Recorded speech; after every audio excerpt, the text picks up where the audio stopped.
La Bible quotidien. Une série de réflexions quotidiennes centrées sur la parole de Dieu. Que ce livre de la loi ne s'éloigne point de ta bouche.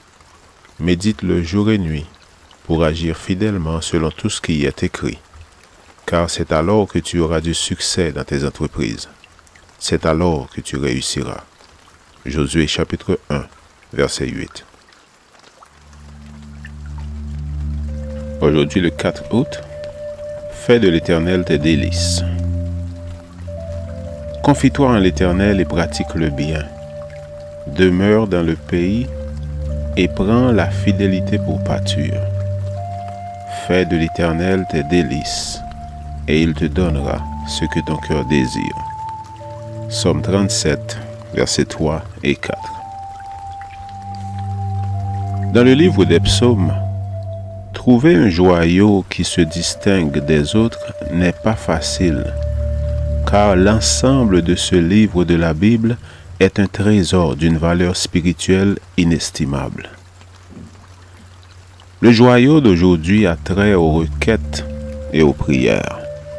Il expose les conditions d'une vie de prière saine et vigoureuse.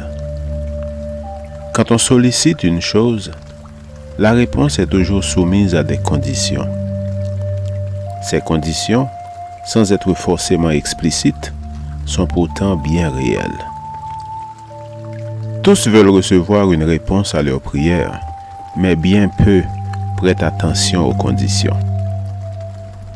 Si prier, c'est ouvrir son cœur à Dieu comme à un ami, recevoir une réponse est lié à notre relation avec lui. S'il est vrai qu'il a déjà répondu avant que nous ne demandions, il est aussi vrai que la foi est nécessaire pour qu'il réponde. Car sans elle, il nous est impossible de plaire à Dieu. Voici dans quelles conditions nos demandes seront exaucées.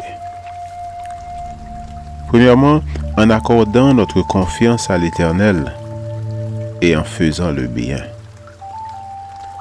On n'obtient pas le salut par les œuvres, mais on s'attend que les rachetés profitent de chaque occasion qui se présente à eux pour faire le bien. Nous sommes exhortés ainsi par l'apôtre Paul. Pour vous, frères, ne vous lassez pas de faire le bien. 2 Thessaloniciens 3, verset 13.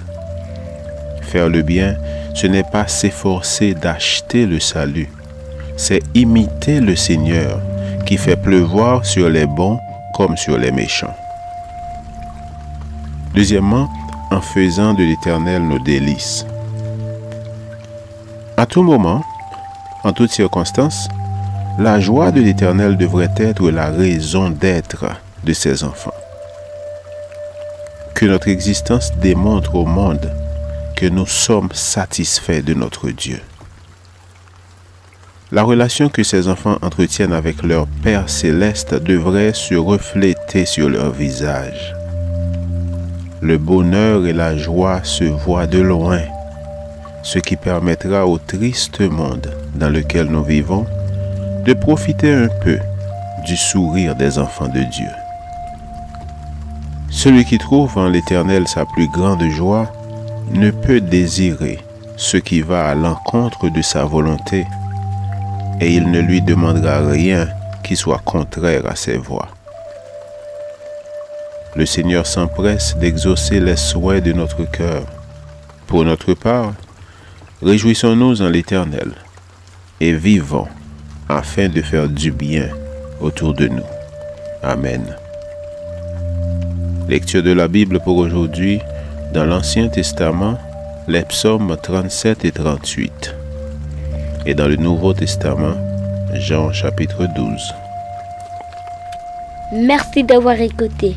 Je vous souhaite de passer une excellente journée avec Jésus. À la prochaine!